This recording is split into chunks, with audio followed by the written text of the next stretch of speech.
Hello friend, हम लोग अपने मैप के सीरीज़ को आगे बढ़ाते हैं।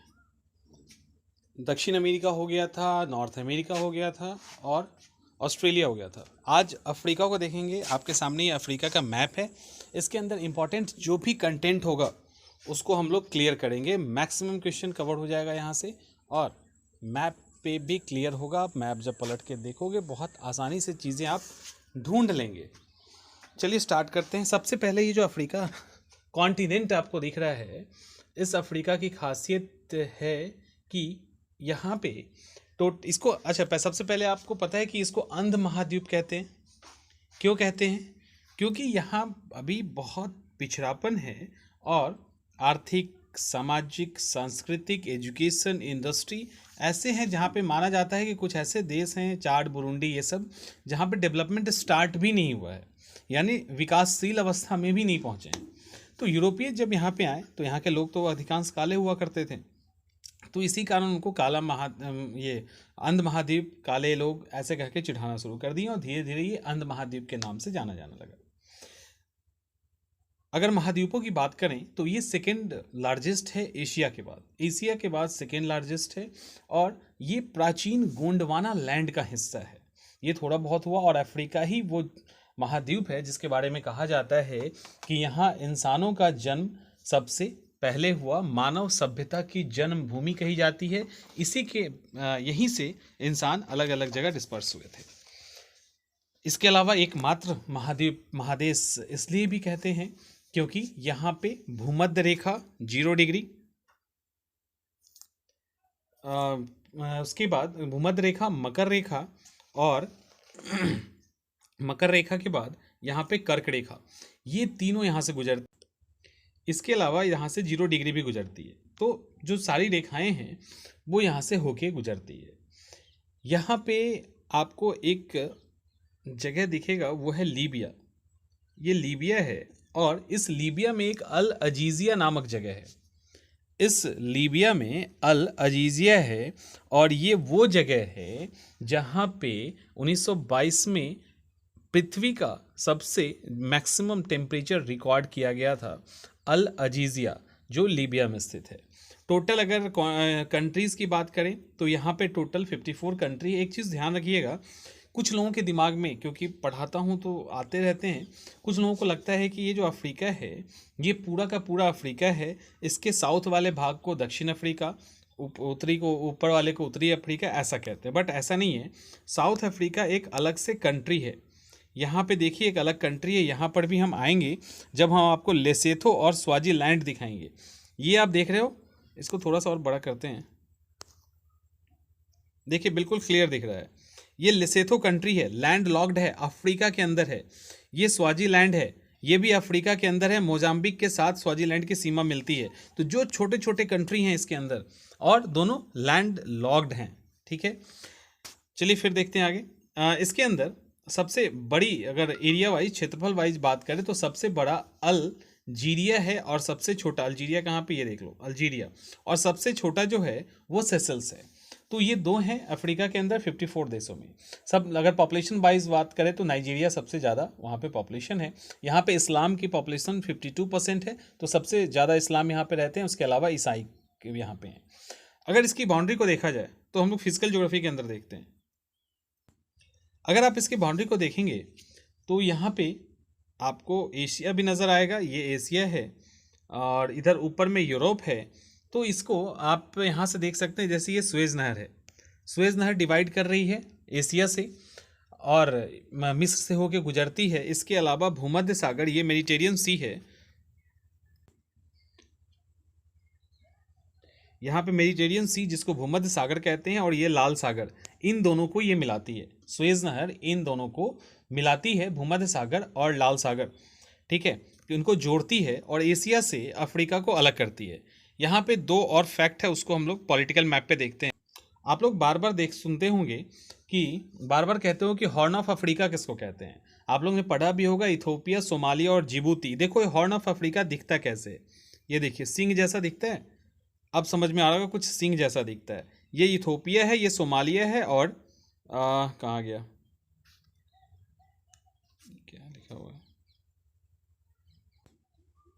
तो सोमालिया, इथोपिया और जिबूती, ये जो है आप यहाँ पे दिख रहा होगा, ये डिस्प्यूटेड लैंड है, ठीक है, डिस्प्यूटेड है, इसको चिंता नहीं करना है। यहाँ पे जिबूती, इथोपिया और सोमालिया को लेके आपको चलना है। तो 3 है, इसके अलावा और भी हैं। और भी क्या हैं, उसको कहते हैं फ्रंट लाइन स्टेट्स या सीमावर्ती राज्य। 6 देश, अंगोला, बोत्सवानिया, मोजाम्बिक, तंजानिया। अब मैं आपको दिखाता हूँ, यहाँ पे देखिए, ये है Angola, Zambia, Zimbabwe, Mozambique, Tanzania, ठीक है, यहाँ पे तंजानिया है और जाम्बिया जिम्बाब्वे हो गया। तो इसको हम लोग फ्रंट लाइन स्टेट भी कहते हैं। तो ये फैक्ट हो गया आपके। अब हम लोग पॉलिटिकल फिजिकल में आ जाते हैं। फिजिकल में जब आप देखोगे तो सबसे पहले हम नदियों को देखते हैं। बहुत क्लियर दिख रहा है यहाँ पे, नदी को देखते हैं। एक्चुअली ये जो नदी है, इसमें सबसे पहले नील नदी बहुत ही फेमस है।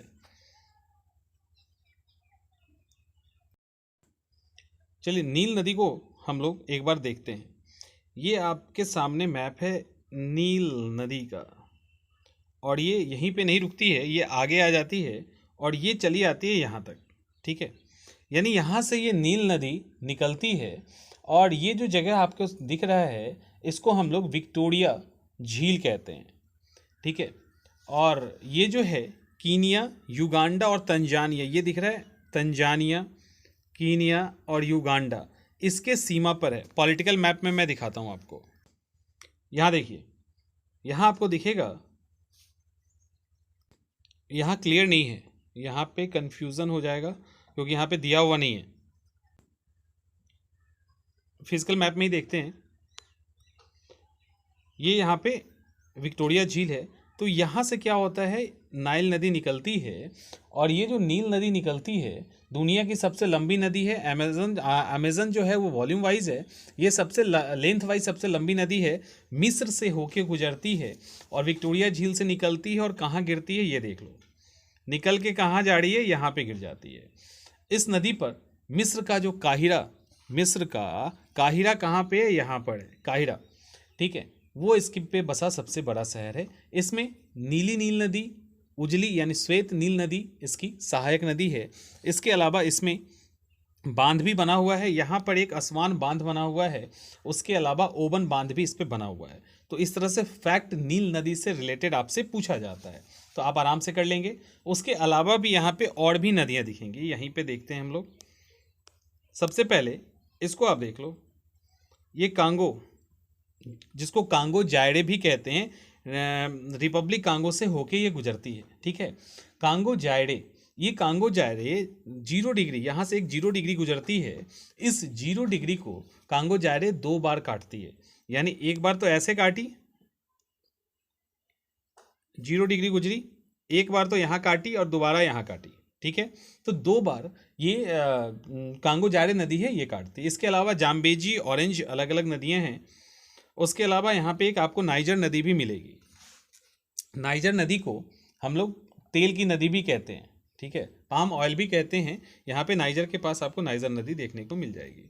उसके अलावा यहाँ पे एक और नदी है, वो भी हम लोग देखते हैं। नीचे अफ्रीका में चलना पड़ेगा, यहाँ पे दिखा रहा है लिम्पोपो। यहाँ से यहाँ से मकर रेखा गुजरती है। ये जो लिम्पोपो नदी है, इस मकर रेखा को 2 बार काटती है, ठीक है। लिम्पोपो नदी मकर रेखा को 2 बार काटती है, अफ्रीका में, दक्षिण अफ्रीका में बहती है। तो ये भी एक नदी से रिलेटेड फैक्ट है। इसके अलावा भी यहाँ पे और भी जो है नदी के अलावा झील है। हमने विक्टोरिया झील को यहाँ पर देख लिया है। विक्टोरिया झील को देख लिया है कि विक्टोरिया झील कीनिया, युगांडा और तंजानिया की सीमा पे है। उसी तरह से लेक न्यासा भी है। जो लेक न्यासा है, यहाँ पे आपको दिख रहा होगा, ये वाला लेक न्यासा है। लेक न्यासा झील तंजानिया, मालावी और मोजाम्बिक की सीमा पर स्थित है। उसके बाद चाड झील भी है। चाड आपको कहाँ दिखेगा, ये देखो, ये चाड देश दिख रहा है, इसके पास ये चाड झील भी है। चाड झील जो है वो चाड, नाइजर, चाड ये है, नाइजर ये है, नाइजीरिया ये है और कैमरून ठीक इसके सीमा पर स्थित है। तो इन चारों की सीमा पे चाड झील स्थित है। उसके बाद विक्टोरिया जलप्रपात तो विक्टोरिया जलप्रपात जो है, हमने जाम्बिया की भी बात की थी, तो जाम्बिया नदी पर विक्टोरिया जलप्रपात है और अफ्रीका का सबसे बड़ा पानी का जलप्रपात है विक्टोरिया फॉल। इसकी ऊंचाई 335 मीटर है। ये यहाँ पे ये जाम्बेजी नदी है। ये जाम्बेजी नदी है और यहीं पे विक्टोरिया फॉल है। ठीक है, तो ये है। उसके अलावा कांगो नदी जो है, कांगो जाड़े, ये कांगो आपने देखा, यहाँ पर इस नदी पर स्टेनले जलप्रपात और लिविंगस्टोन जलप्रपात भी है।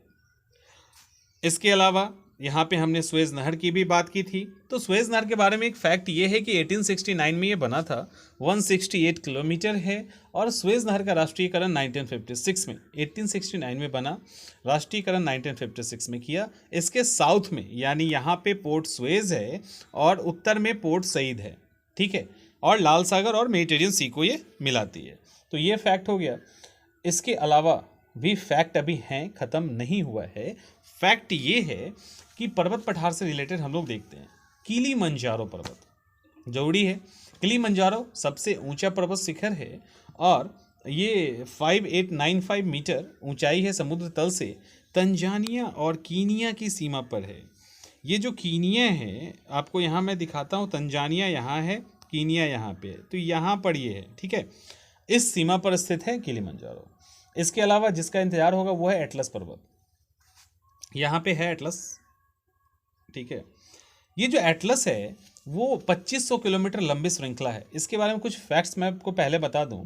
ये यूरोप के आल्प्स पर्वत की ही एक शाखा है जो दक्षिण पश्चिम उत्तर पूरब की दिशा में फैली है। इसमें उत्तर की अपेक्षा दक्षिण की तरफ अधिक ऊंचाई इसकी है। मोरक्को, अल्जीरिया, ट्यूनीसिया, कौन कौन है? मोरक्को, ट्यूनीसिया, अल्जीरिया, इनमें ये फैली हुई है। इसको हम 3 भाग में डिवाइड करते हैं, टेल एटलस, महान एटलस और लघु एटलस। टेल एटलस जो है भूमध्य सागर के पैरेलल में है और भूमध्य सागर की ओर इसका ढाल है। महान एटलस अटलांटिक तट से प्रारंभ होता है और उसके समानांतर है। सबसे ऊंची चोटी जेबेल ट्रुबकल है। ये सब याद करने की बिल्कुल ही जरूरत नहीं है। लघु एटलस को ही सहारा एटलस कहते हैं। आप सहारा जो सुनते होंगे ना, वेस्टर्न सहारा, तो ये सब जो है लघु एटलस। एटलस 3 में है, 3 भाग में है, तो जो लघु एटलस है उसको हम लोग सहारा एटलस भी कहते हैं। और ये जो लघु एटलस है वो टेल एटलस और महान एटलस के बीच में है। कई सारी यहाँ पे खारे पानी की झील भी है, उसको शॉर्ट कहा जाता है। तो ये है। इसके अलावा आप पठार की बात करें तो अब्सीनिया का पठार है, दक्षिण अफ्रीका का पठार है, ये सब स्थित है। इसमें एक और इम्पॉर्टेंट फैक्ट है जो है सहारा रेगिस्तान से रिलेटेड। दुनिया का सबसे बड़ा क्षेत्रफल वाइज सहारा रेगिस्तान है जो 94 लाख किलोमीटर में फैला हुआ है यहाँ पे। ठीक है, सहारा फैला हुआ है इधर, और सहारा जो है एटलस का ही एक भाग है। इसके अलावा कालाहारी मरुस्थल भी है। जो दक्षिण पश्चिम भाग में स्थित है, और नामीबिया मरुस्थल भी है जो नामीबिया नामक जो कंट्री है वहाँ पे फैला हुआ है। कालाहारी मरुस्थल भी है। और इसके अलावा यहाँ पे आपको एक चीज़ और देखना है, वो है ड्रेकन वर्क्स पर्वत। कहाँ पे है इसको देख लो, ये है, यहाँ पर नहीं दिखेगा, यहाँ लिखा हुआ नहीं है। यहाँ पे ड्रेकनबर्ग पर्वत है। आपको फैक्ट पढ़ना पड़ेगा। अफ्रीका में समुद्र तट के पैरेलल में ये एक दीवार की तरह खड़ा है, तो यहाँ ड्रेकनबर्ग्स पर्वत है। ठीक है, स्वाजीलैंड और लेसेथो हमने कर लिया था। यहाँ पे स्वाजीलैंड दिखाया जा रहा है, यहाँ पे स्वाजीलैंड, और यहाँ लेसेथो दिखाया जा रहा है। इसके बाद अभी हम लोगों ने बात कर लिया था कि जो ये नील नदी के पे यहाँ पे आसमान बांध है, उसी तरह से ओवन बांध भी है। अफ्रीका में आपको पता है कि आदिम जनजाति बहुत सारी रहती है, जिसमें कालाहारी मरुस्थल में बुशमैन रहते हैं। सवाल उठता है कालाहारी मरुस्थल कहाँ है? तो कालाहारी मरुस्थल ये नामीबिया बोत्सवाना के पास है। ठीक है, ये यहाँ तक फैला हुआ है बिल्कुल। तो कालाहारी मरुस्थल में बुशमैन रहते हैं। कांगो बेसिन, अभी हम लोगों ने नदी देखा है कांगो बेसिन का, ये देख रहे हो यहाँ पे कांगो बेसिन। तो यहाँ पर पिग्मी जनजाति रहते हैं। सहारा मरुस्थल आपको पता ही है। वहाँ पे बद्दू जनजाति रहते हैं, और पूर्वी अफ्रीका में मसाई जनजाति रहते हैं। इस तरह से है। इसके अलावा कुछ फैक्ट्स की अगर बात कर लें तो मिस्र में पिरामिड मिलता है जो 7 आश्चर्यों में से एक है। मिस्र को एशिया यूरोप का जंक्शन कहा जाता है। गोल्ड कोस्ट के नाम से घाना देश को जाना जाता है। यहाँ पे कहाँ गया, ये जो यहाँ पे है, यहाँ पे गोल्ड कोस्ट लिखा रहेगा आपको, और ये आप देखो घाना है, ठीक है। तो घाना के नीचे गोल्ड कोस्ट को जाना जाता है। अफ्रीका महाद्वीप में किम्बरले की खान जो है विश्व की सबसे बड़ी हीरे की खान है। अफ्रीका के उष्णकटिबंधीय घास मैदान सवाना और शीतोष्ण घास के मैदान वेल्ड कहलाते हैं। और सबसे लंबा जो रेल मार्ग है केप काहिरा रेल मार्ग है, जो दक्षिण अफ्रीका के केप टाउन से मिस्र के काहिरा तक जाती है। एंटवर्प हीरा का सबसे बड़ा केंद्र है, और सबसे बड़ा हीरा कुलियान हीरा के नाम से सर कुलियान ने खोजा था 1905 में। सबसे बड़ा हीरा है 3106 कैरेट का। तो ये फैक्ट है। यहाँ पे ध्यान रखिएगा कि अभी जो मैं आपको करवा रहा हूँ इसका मकसद है मैपिंग क्लियर करना, उससे रिलेटेड जो फैक्ट्स हैं वो आपके साथ डिस्कस कर लिया जाता है, जो एग्जामिनेशन के पॉइंट ऑफ व्यू से ज़रूरी है। इसके अलावा भी हम बाद में इस पर फिर आएंगे, जो कुछ इंपॉर्टेंट फैक्ट्स है स्टेट कंट्रीज से रिलेटेड और भी जो भी चीज़ है वो हम लोग अलग करेंगे। यहाँ पे मकसद है आपके मैप को क्लियर करना।